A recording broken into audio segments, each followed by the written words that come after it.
Hi, my name's Lars. Welcome to my workshop. I'm into the process of moving my workshop into this barn on our property and redoing it. It's going to be a pretty decent journey. Thought I'd take some people along with me, see if there's anything out there that somebody may find useful or interesting, or maybe just help people out with what they're working on. Currently, I'm in the process of building, which I'll show you this in a minute. It's a 10-foot wide by 11-foot long table saw. And everyone asks me why. Because I would like the ability to cut pieces of plywood in half when I'm working on them. A lot of times you need 4-foot pieces of wood, and I know you can take them and you can rip them down with a skill saw. You can cut them down to 4 foot 2 inches and then put them through the table saw for a cleaner cut. But you still have a jagged edge on that one side. So then you got to cut the other side to get everything queued up. I'd rather just put it on a table saw that I can lay down and cut 4 feet. There was a gentleman when I was growing up, I'm not going to tell you what his name was, but he was a cabinet maker, and he had this at his shop, and it was I always thought it was really cool, and after he explained it to me, it made a lot more sense. Just saving more wood, not creating a lot of scrap. So that's where this idea is coming from. So let's get started. This is not a studio kind of thing, so don't take it down that route. So what I'm going to do is I'm going to show you. Here's my old Craftsman table saw. If I can get this in line, I might have to just back up like this. There we go. There's not a lot of light here right now, and I'm about to put some lighting in. And then there's here we go. If I back up over here, you can kind of see the old Craftsman table saw. And then there's this bench that's sitting out in front of it. Now that's a 8-foot long bench, and the table saw is 27 inches. So that makes this thing 10 feet long, okay? The 11-foot, so that's big enough to put a 4x8 sheet of plywood and run it completely through a table saw without it dropping out, without needing the use of rollers or anything else. And I know this is nothing that somebody that has a garage that can put this into, but I need to duplicate this bench right here. There's going to be another one on this side, and then that gives us our 8 feet wide, and then there's going to be something in the middle right here. It's a foot wide. So why am I calling this 11 foot by 10 foot, right? 10 foot long. The bar that I have to put on the back, because I'm going to put a Biesemeyer fence system in, which I've already got all the parts. I'm just waiting for the metal for the clamping system to go on this table saw. That's 11 foot wide. The table saw itself right here is going to end up inside of its own frame, and then there's going to be two 2-foot boxes on the other side to be able to set a piece of plywood on. Okay, so hopefully when I get this table saw, everything done, I'll be able to give you guys a quick video tour of it before we go down this path, so you're not just going on this journey not really realizing what's going on. But the first thing I need to do is I need to get some electricity hung up at the top. So that means that I got to run electric down the ceiling here and down to that box all the way at the end. Now, I'm either going to do that or I'm just going to tap off a piece of electric I have over on this side. Hopefully you guys can see that. The reason we're not putting it on the wall, because that's where most people will say, well, electric should go on the wall. That's where mine is, in my house, in my garage, and every place else, and in most of your guys' shops probably. But this is a barn. So putting electric on the backside wall, roofs do leak. They do, most of the water comes down. If it traps, it's going to always hit that wall. So there are things you can put shelves up and put some Tyvek into the roofing and whatever. But I just feel safer having it out in the middle or having it covered. Just my experience working in a barn. Okay, so let's get started on the electric. All right, so I'm going to run some electric from this point up across this truss. You guys can't see it because of the camera. But over to the other side here, and I'm going to hang a pull cord, which I'll grab here in a minute. Two things. I'm not telling everybody, not saying this to anybody, that hey, you guys can do this. All right. If you want to try it, there are rules that are in place. If you don't feel comfortable running electricity, please don't do it. Hire a professional. All right. There's no reason to be messing with stuff that you don't want to. In fact, anything in any video that I have, that I put out here, if you don't feel like comfortable doing it, don't do it. Find someone else to do it, or hire somebody. If you do decide to do this, make sure two things. Make sure you turn your circuit breaker off for that outlet that you're messing with, or any electric that you're messing with. There's no need to turn the entire house off or barn off or garage off or whatever, but you do need to make sure that circuit breaker is dead for that line. And number two, test it. All right. Don't want anybody to get hurt. I don't want to get hurt. I test it all the time. Make sure my stuff is dead before I put any of my digits on them at all. So the third thing, make sure you have enough wire before you run it. So you can run this. You can go either way on this. You can either drop it in the box here, run it across to where you want to go, make sure you have enough wire, or you can go on that side and run it back. Typically, it's not a good idea to splice wire together, wire net it up, but if you did need to do that, make sure you put it in an electrical box and do not bury it in any wall. That is a code, right? Here where I live in Ohio, it's definitely a code. You can't bury boxes in walls. So you have to have a plate on it. Usually you might see these in houses where they're just a plate. There's no outlet on it, it's just a plate. That could be where they connected two wires together. Or they're putting something in there like a light or a fan on the ceiling, anything like that, and they're just covering it up, make sure nobody gets their fingers, gets shocked. It will happen, it does happen. So let me get my tester, and I'll show you what I'm going to do, how I'm going to turn off the breaker and test this, take this thing apart and get it all tested. So I'll be right back.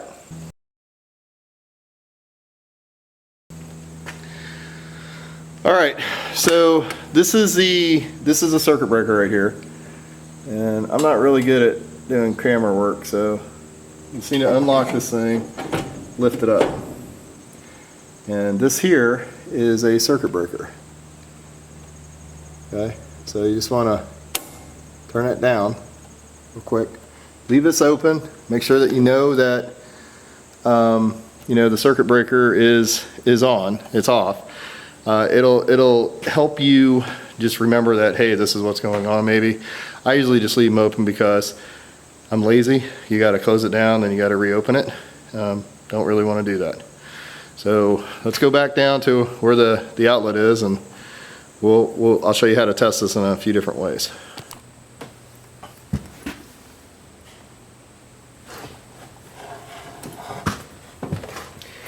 All right, so there's two different types of staples you can use when you're doing electrical, and I'm not prejudiced either way. I don't really care. But there's this one.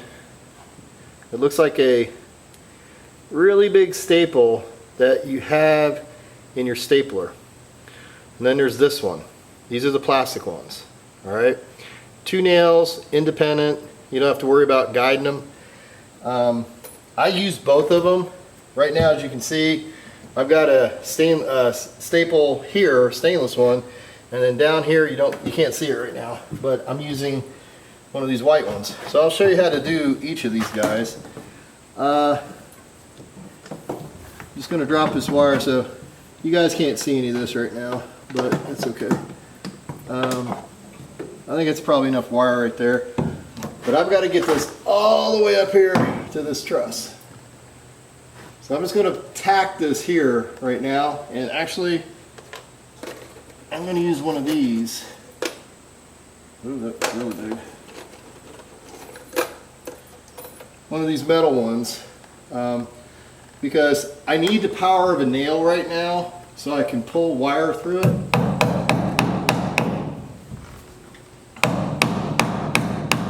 Like that. Now, when you use any of these, make sure you take the wire itself, like here's the wire, okay? And when you put it on it, there's a flat side. Make sure you don't put it on it like this. Make sure you put it on it like this, so it's flat, all right? There's no reason, now, you're not, okay. So when you're putting a wire up, it's not like hanging a picture. You're not putting a nail into a wall, make sure the nail is gonna like hold a piece of drywall, like it'll be totally flat and tight.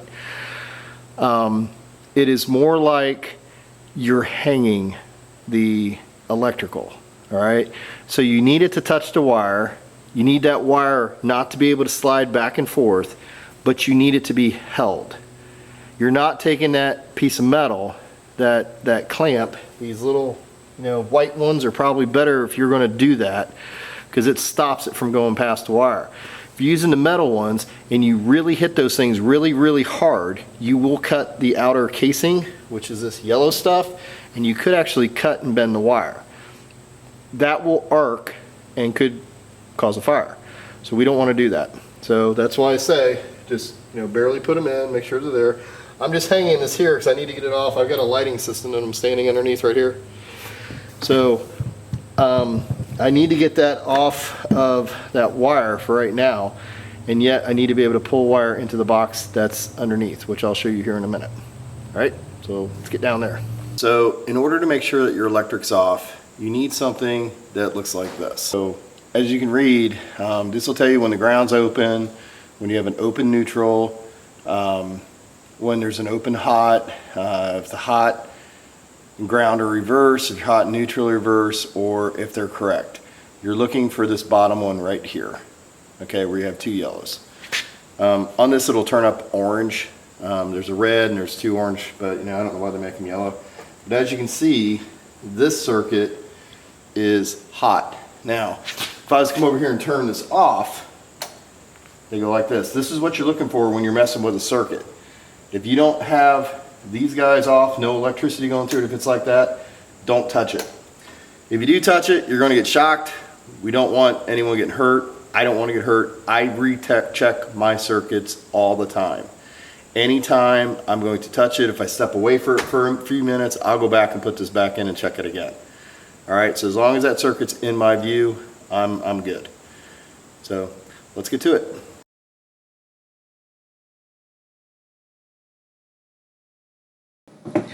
First thing we need to do here is get the outlet plate cover off.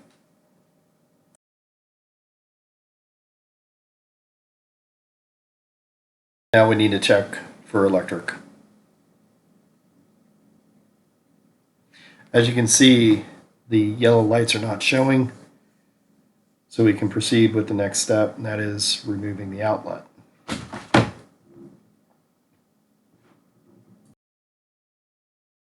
I highly recommend using a drill to get these screws out. They're rather long. It will take a bit of time if you use a hand screwdriver.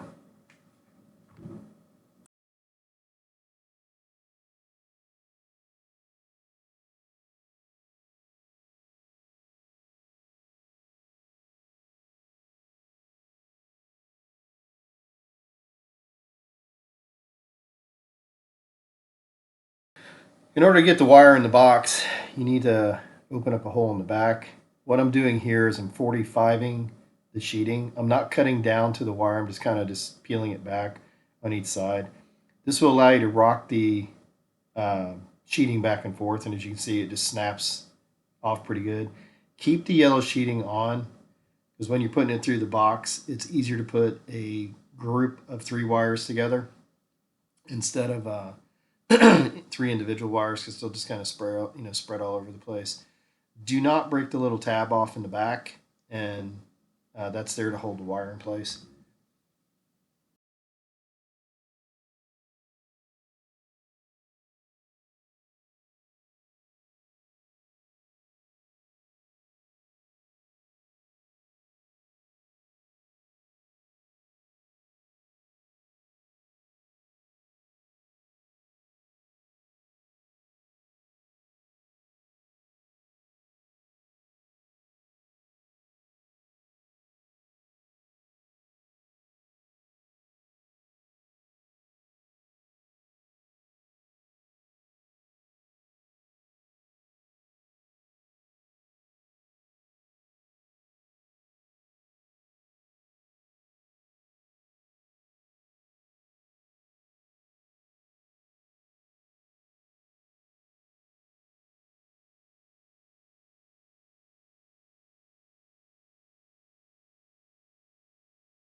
Once you pull the wires through, you can remove the yellow sheeting, spread the wires apart, strip them, and put a little loop on the end so you can connect them to the outlet.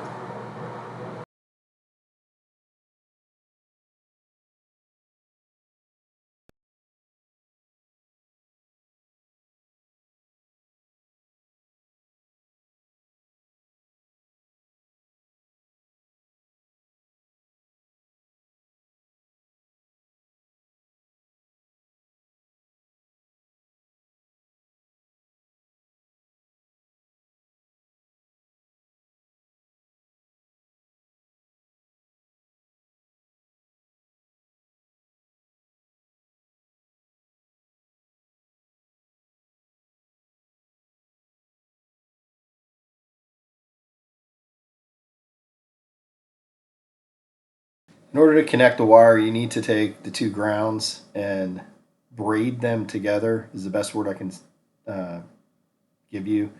Cross the two copper wires over and then take a pair of journeyman pliers and grab a hold of them and just turn that into clockwise rotation as I'm doing here, and you will see it will actually create a braid. Once that's done, you'll have to put a coupler on the end of it and crimp it down. That will keep the two wires from coming apart.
Once you get the coupler on, bend a little hoop on the end of the copper wire. There's a green screw on the outlet that's got to get wrapped around. Um, Try to get it around there and then use your needle nose pliers to pinch that tight, and then make sure it's going clockwise around the screw, and then pinch that tight and tighten up that screw.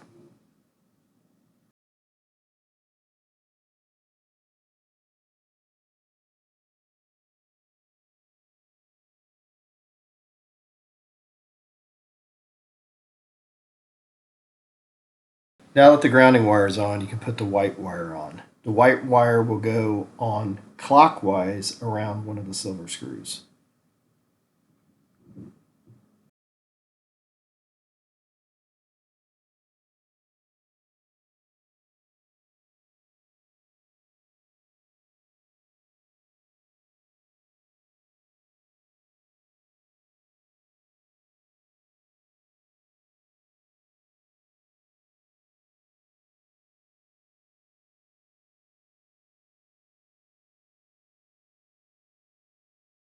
And likewise, after the white wire is in, you can flip it over and put the black wire on the gold screw.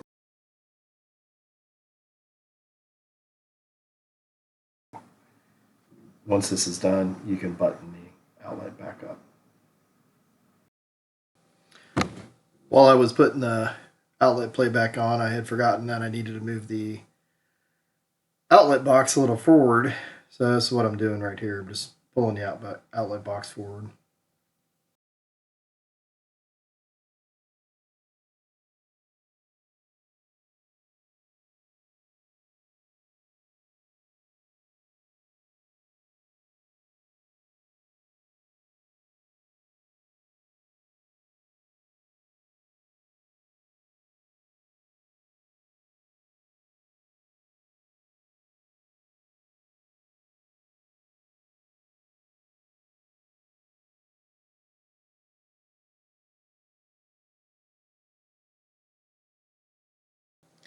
Hanging wire properly is very important. You don't want to pinch the wire with the staples when you're putting them in. The wire needs to be tight. It can't be, hanging. It can't be loose like as it is at the moment. So what I'm doing is I'm trying to get it tight and then putting some staples at the bottom, and I'll work my way up and across the truss system with the staples as it goes across.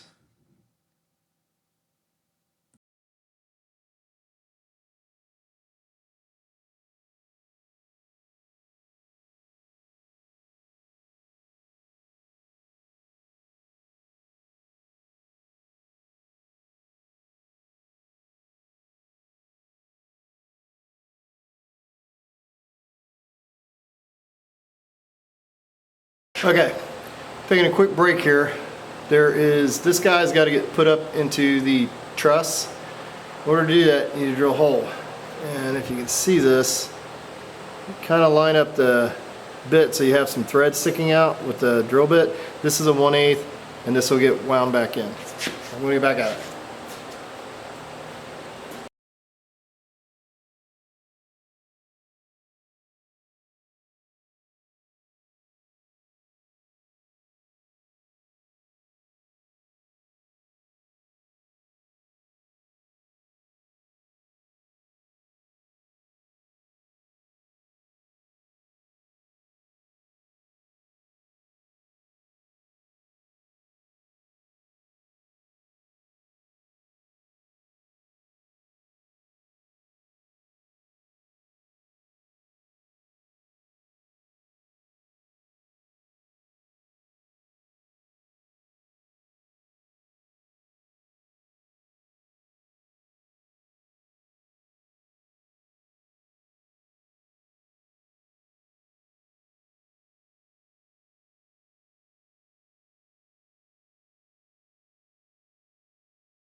Okay, now we've got all the electrical run. So all the wires run, the outlets are in, everything, and I'm using the word should, don't like the word should. So a couple of words I don't like you're gonna find. Should, could, would, might, and maybe, because none of those are yes or no. So right now, you can say it should work, but you don't know if it's gonna work. So let me take you back to the electrical box, I'm gonna kick it back on, and then we will see what happens. Okay, we're back to the electrical box, electrical panel. As you can see, I think, I'm really bad with this. It's still off. If I flip it and it doesn't pop back down, which it didn't, that means we should have everything set up correctly. So let me lock this back up so I don't come back to this later. All right, so let's test out the circuit. Here's the extension cord, a little pulley thing from the ceiling. So remember what we're looking for. We're looking for these two to turn orange or yellow, whichever you want, whichever color you see, and this one to be off. So there you go. All right, that's what we're looking for. If this is switched around in any order, if this is lit, this is lit without the middle, without the other one. If this is lit, or if they're all dead, you probably don't have electricity running. All right, if they're all dead, go check your circuit breaker. If one of these is on, you've got wire switch someplace. All right? So if you decide to do it by yourself, good luck, but I got to move on to the next part of my table saw. Hope to see you again here at Lars' workshop. Remember to click subscribe and click alert, and hopefully you'll like the video. Thanks.